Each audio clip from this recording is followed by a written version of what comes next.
Hi everyone, welcome to Center of Balance Live.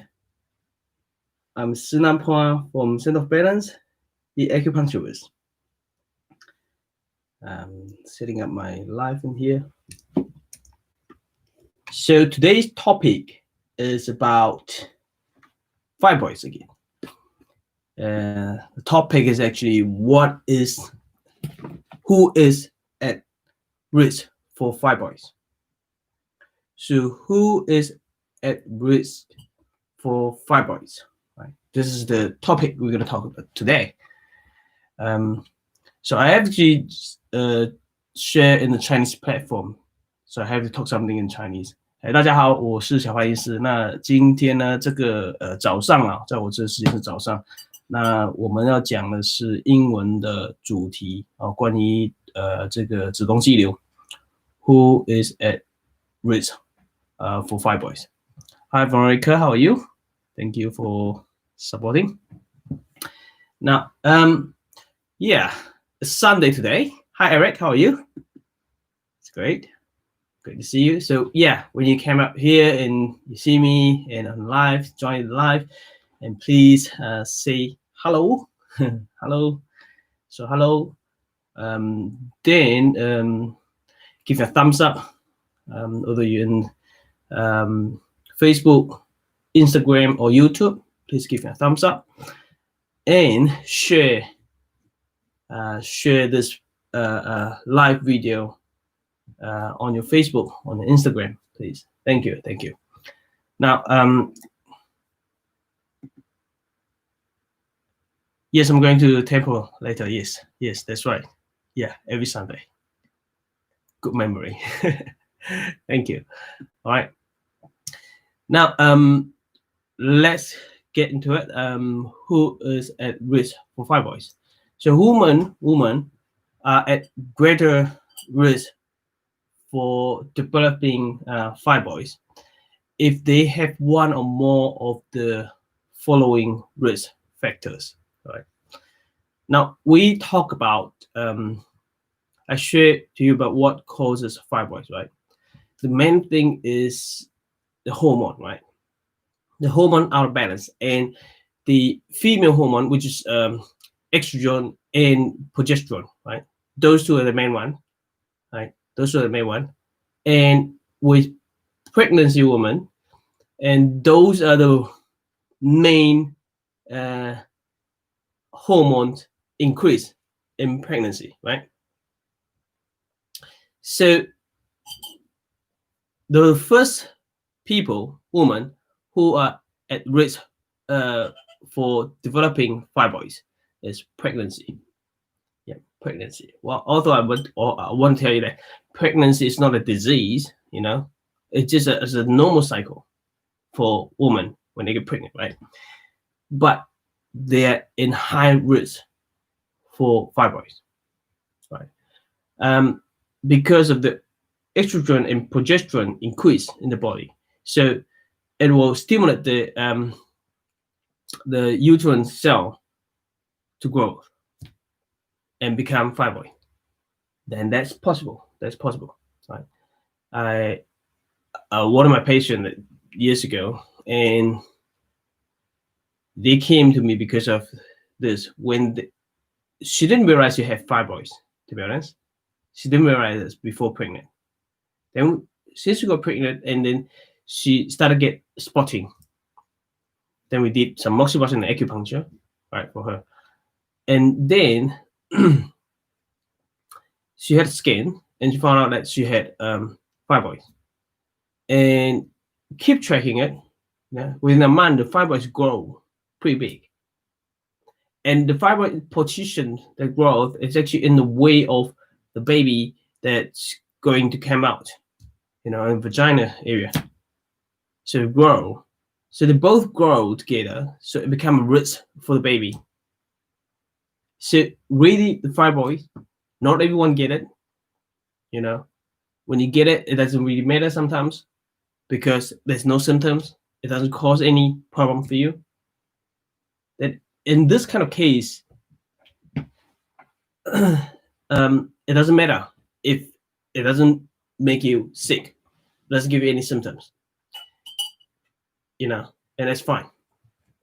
But for this patient, that it is a risk for the baby, so they have to do something. In the end, she get C-sections to give birth and to try to save the baby. You see, so anything like in Chinese, I won't say that. Well, I can treat it. I'll just give you needle. Blah, blah, blah. Yes, we can give the needles, but we're not sure whether we will save the baby or not. It's not about treating the fibroid now. It's about saving the baby. Does it make sense to you? Okay. Now, woman who, if you don't have period, you don't have the risk. So whoever got period, like it used to be 14 and a girl, a teenager, 14, they get period, right? 14. But what happened right now? You get period much earlier. My patient's daughter get period at 8 years old. That's far early. It's more common in 10 and 11 now. 10 or 11. Okay. So there's no diet too to get period that early. So as soon as you get period, then you have the chance to develop fibroid. Okay. And of course, more people get it above in the age of 30 or older, right? There's another one. And family history, a family history of fibroids. Your mom, your grandma, your sister, or it doesn't go to your sister-in-law, okay?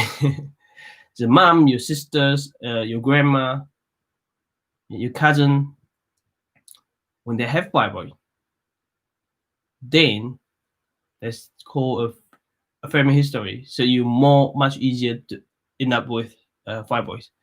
Again, we talk about the family history is more on your lifestyle and your diet. Okay. And funny thing in here is African American, 50 to 80% chance to develop fibroids. So more than European. So we need to know this, okay? Well, we haven't got African American much in New Zealand, so I don't know about this. I haven't seen anyone about this, but I do see African students in here who came to see me about fibroids. Yeah, about fibroid students, from Africa, African.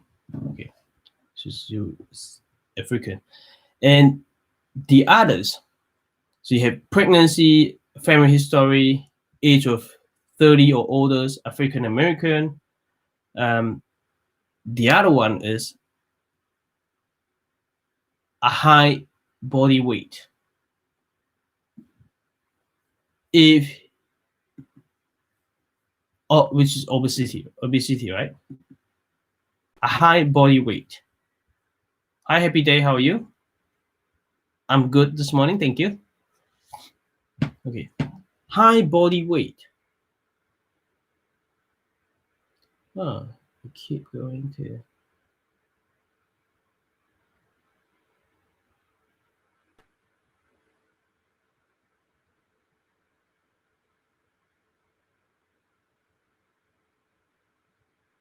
Sorry, it's not connecting properly. We have trouble connecting to the live video. Oh, it's the connection's not good. I'm just fixing this Instagram. I didn't realize it didn't connect properly. Central, how are you? UK, that's great. Okay. Thank you for saying hi, and please give a thumbs up and share my live video if that's possible for you. Thank you.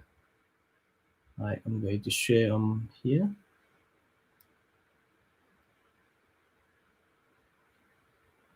Yes, okay.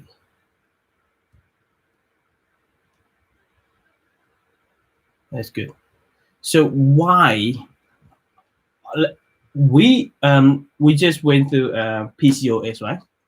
And PCOS hormone out of balance too. Okay. In the PCOS is the male hormone increase and female hormone decrease, right? Whether you still remember that or not. And fibroid is female hormone increase and male hormone decrease, right? The female hormone too much in estrogen and fibroid. And PCOS is the male hormone increase and female decrease. But have you seen anyone who developed PCOS as well as fibroid? Yes. Yes, I've seen that.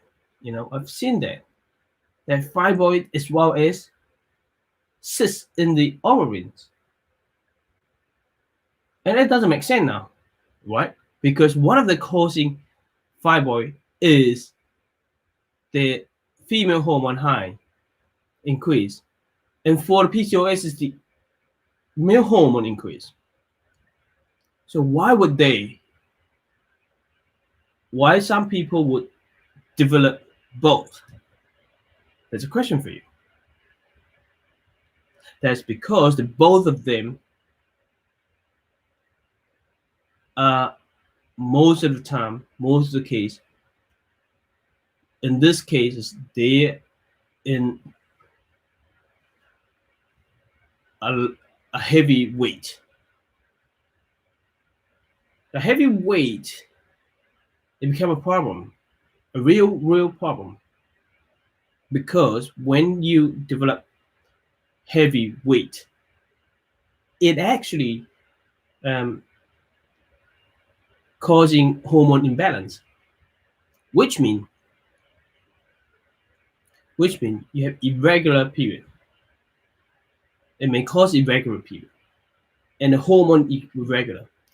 And hormone irregular out of balance means that it may produce a lot of female hormone in a while, sometimes.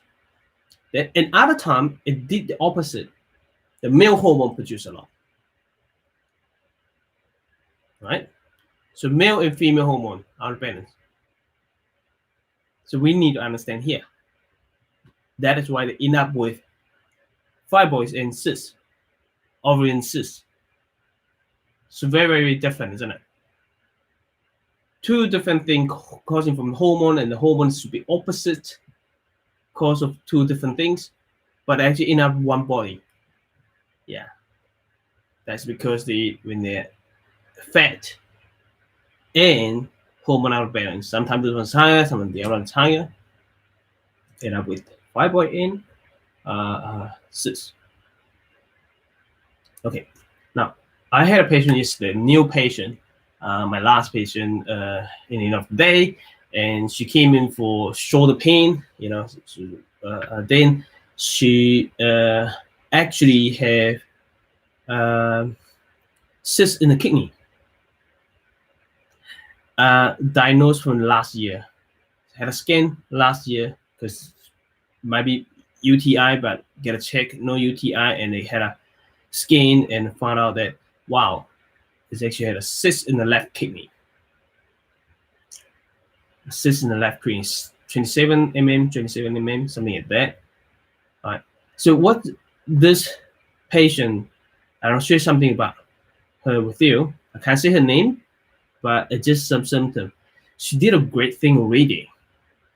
She told me that she lost weight for 10 kg. I said, how do you do that? How do you manage that? I want to know. I always want to know about how they were losing weight. He said, well, Asian food. He said, well, Asian food? It doesn't make sense to me now, right? China food. It does make sense.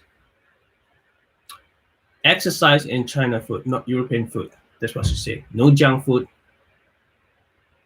no preservative food, avoid all this, and cook. She lists down all the things that she eat. Pretty healthy when I look at it. A lot of them are plant-based. I haven't go to the diet and asked properly whether she was on any dairy or animal fat and protein yet. But she said, well, Chinese food. But with Chinese food, you stir fry and you cook it yourself. It's much more healthier, much more nature food, right? But one thing is Chinese people, we eat a lot of carbohydrate, and you want to slim down. And carbohydrates is one of the things that you shouldn't based on just carbohydrates. You have a lot of veggie. There's one thing to get you slim. Okay, and the funny thing is, the Chinese people right now, you see a lot of people in large fat. Why is that? Because they love fast food. They love European food. We're doing the opposite, really. Yeah. So I want to tell you that what my patient using 2 or 3 months probably lost 10 kg, and she felt much better in many ways. Okay, already before treatment.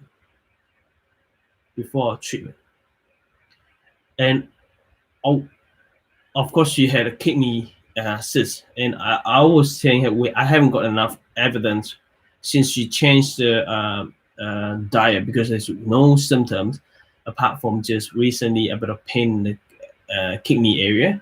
Otherwise, there is no symptom. That's why the doctor, the specialist, they want to see her, because there is no symptom for causing from kidney cyst. Then I want to know. It's been a year already, and she suggested she went in and do another ultrasound scan and see whether the kidney cyst is getting is increasing or it actually is decreasing. If it's increasing, then we need to do further investigation for, like, maybe do some biopsy on find out what actually it is. And if it's decreasing or it's gone, that's great. That is totally harmful to diet, because she changed her diet, she lost 10 kg. But we don't know yet, so we say, well, let's just make some plan to treat your shoulder and put aside all the kidney cyst here, not until you get your ultrasound report back to me. Does it make sense? Okay. Now, so patient, this is the main complaint of the shoulder pain in kidney cyst. And that's back to fibroids. So with fibroids, you see one of the factor people that in risk is because they are fat. Okay, they so changing this is through changing diet, following with diet. Don't want to go to just exercise. People say, well, exercise, you should exercise. Not everyone can exercise, but you are what you eat. Okay, you are what you eat. That's important to know. So what is the side of the fibroid can be advised to go for operation? Really, when it comes to fibroid, really want to go operation, it's not about just the size. It's about the age as well. And it's about whether it's grown or not. You can't just say, look at the size. Oh, the size is so big, and then whether it causes any symptom. If the fibroid is big, tennis elbow big, okay? And if you're on the age of 40, and it doesn't cause any issue at all, there's no bleeding, there's no pain, you're going to menopause, don't need surgery, don't need operation, right? If the size is very small and it gives you a lot of symptoms, like bleeding all the time and pain all the time, and you can't stop the bleeding, There are multiple ones and very small, and you want to do something for it. And operation is one of them. But does it really need operation? No, change your diet. Diet first, because what causing the fibroids, it definitely, if you put on weight, if you fat, then diet and exercise. Well, of course, if you're bleeding a lot, exercise may not be good for you because you don't have the energy to do it. So diet first. Secondly, when we talk about treatment, Chinese herbs, moxibustion, acupuncture to stop the bleeding. So first you want to stop the bleeding and then try to get rid of the fibroids without treatment. Acupuncture, Chinese herbs, moxibustion. Then if it doesn't work, I'm not saying that I can 100% remove all the fibroids, but if it's not working, then the last thing, operation. Okay? But try it first. Don't go through operation first. And of course, fibroids. I don't know the size. Because the size is so big and you haven't got any signs, and depending on your age as well, there's no need for operation sometimes, depending on the age and symptoms. And what do you want? Do you want to treat fibroids, or do you want a baby? And become different. The priority is different. The treatment will be different. Okay. Right.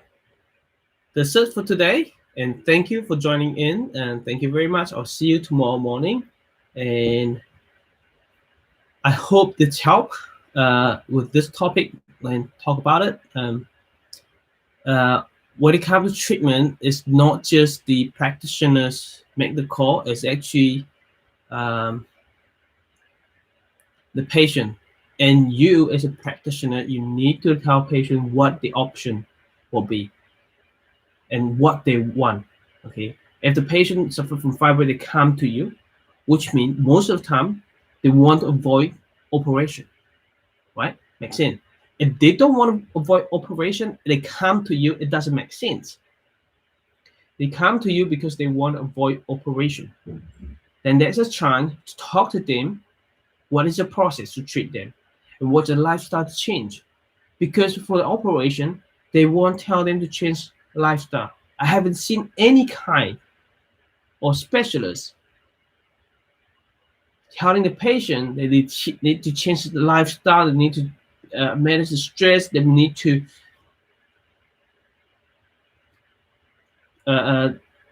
change the diet. No, they just operate it.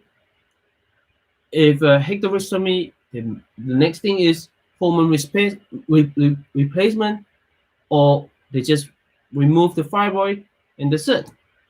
And wait, and that's it. You go home and they grow back again. You need to think the real reason that no one know about where exactly it comes from, the fibroids. Okay, so you need to do everything to make everything perfect. Try to be perfect so it doesn't form fibroids again. Thank you, Szenan. Enjoying your presentation. Have a great day. Drive carefully. Pray for us. Thank you for sharing your knowledge. Thank you. Thank you, Veronica. Thank you, Eric. No pain, but period is irregular. Yeah. All right. No pain, but period is irregular. Again, what do you want? And how big is it? And irregular means it doesn't come on time, but does it cause bleeding, spotting? You can't stop the thing, you know. So, and how big is it, where it is. So this is all the information. I can't give you any advice in here, but I can lead you. You should consider blah, blah, blah, blah thing. Then you make the decision yourself, and the patient make the decision yourself. Okay, and what is the priority things to do? What does the patient want? The patient want to treat the fibroids, or the patient want to have a baby? It's all different things that we need to know, and then we give the advice, give the option to the patient, right? So I don't know what your patient wants, and I don't know of that, so I can't give the best advice for you. All right, thank you very much, and I love you all, and see you tomorrow.